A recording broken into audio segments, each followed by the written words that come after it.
By now, we've all heard of Fiverr. You can get a logo really fast, really cheap, but the most common criticism is you get what you pay for. Their logo won't be as good as a logo from a designer who spends a little more time and charges a little more. But is that really true? Today, we're gonna put that to the test. I'm gonna go head to head against Fiverr and a Fiverr alternative, Penji, which is like Fiverr, except all their designers are in-house, handpicked by them. We'll see if that makes a difference. We're all gonna have the same brief, same timeline. We're gonna rebrand my favorite boba shop, Great Tea. Let's get into it. First, let's submit the projects to Fiverr and Penji. I've written a super simple brief. Redesign the logo of Great Tea. Make the colors and logo bright, plus have subtle nods to Taiwanese culture, but nothing too obvious. After submitting all the info, I got a text from both Fiverr and Penji that the designer has everything they need to start designing.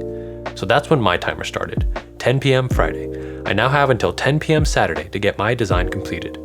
I started by sketching all the ideas I could possibly think of, writing Great Tea in every way possible: horizontal, vertical, caps, no caps, wide, thin, Chinese, English, literally every way. I usually fill in way more pages than this, but given the timeline, I stopped at 3 pages and jumped into Illustrator. Psych! It's 11 p.m. I went to bed.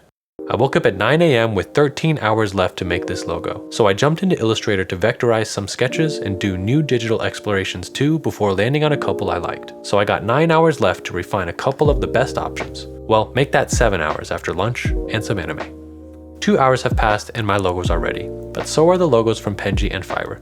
Let's take a look at those first. I'm gonna change and I'll meet you at my desk. Okay, I sound different. I'm at my desk now. I'm using a different mic.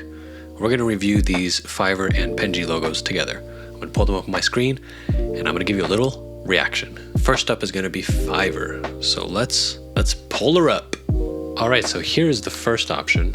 It is interesting. I mean, it looks like it's a bubble tea drink with what looks like might be tapioca inside with tea splashing out and the lid coming off, but it looks more like a Starbucks kind of lid, like a coffee drink lid. And then there's these leaves, and then I think what might also be tapioca balls on the side, and then there's this gradient text. I gotta say, it is bright, it is colorful. I don't see that there is any subtle reference to Taiwanese culture like I requested. I will say I'm not thrilled about the color palette. Initial reaction is, this is interesting. Okay, the second option. This is the second option. Okay, again, a lot of bright colors, very legible text. It's clearly for Great Tea, and it is a drink. Now, I don't know that this drink can pass as bubble tea. The straw is definitely too skinny to suck up tapioca balls.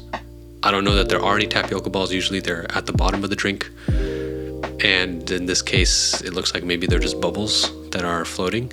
The color palette kind of doesn't work for me. Okay, so that's that for Fiverr. Was expecting a little more, to be honest.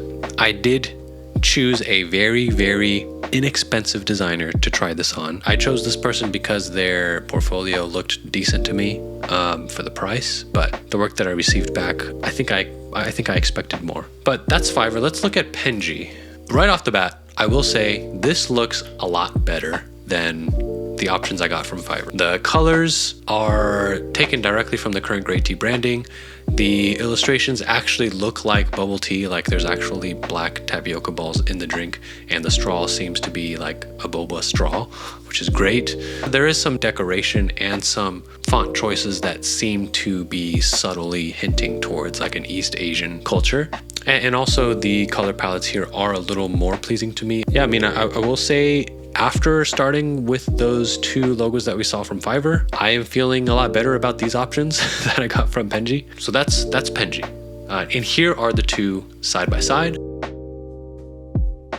Now, let me walk you through the options that I came up with. Of course, I'm the one who made these, so I am biased. I'm gonna be talking about them in a way that these other designers didn't have a chance to explain their logo.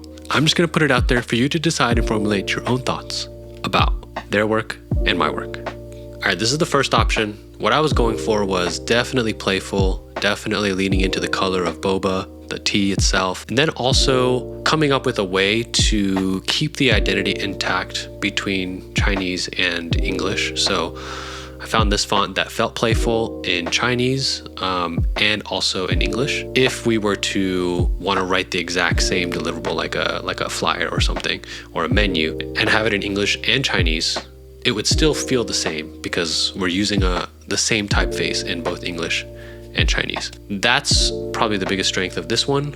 Second option is really illustrative, okay? So this one, playful, less so through, the font choice, but more so through, illustrations and personifying the actual boba drink. And then this also gives them some legs to play with, like they'll be able to, when they come up with other drinks or if they have other items on their menu, they'll be able to turn them into characters like this as well, and that'll be useful. There's also the name of the shop in Chinese in the background here, so it wouldn't be useful in the same way as the first option, but this option feels more unique, more memorable, more playful, more bright, and more friendly. And here they are side by side. Would love to know what you think. Going through this process, I've kind of realized a few things that I want to point out here. First of all, even for me, I really had to make a lot of compromises in my process and in my creative direction that I usually would not make on a normal logo project. But because of the time constraint, because there wasn't a real client behind this project, and because it was a weekend and I was using my free time, I did not explore as much as I would have wanted to. I didn't refine these concepts as much as I would have wanted to. Usually I present logos with mock-ups and I present a lot more options than this, but this is kind of the best that I could do given the time that I had. I had to just tell myself often, like, is this good enough to move on? I can't work on it anymore. I can't afford to. The pressure from the constraints is just so strong. It's really difficult to raise the quality of the work without increasing the time or the budget. The second thing is that I didn't have to do any research about the brand because I already knew it. I already go there. I know the product. I'm also Chinese.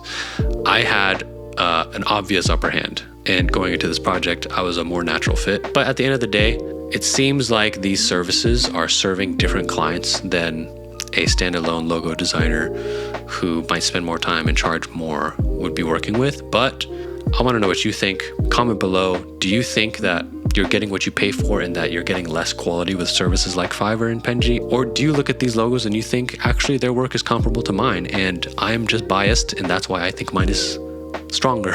I don't know. Thanks for watching. I appreciate it. If you're around, just, consider hitting the like button, the subscribe button, the notification bell, and I will see you soon. Peace.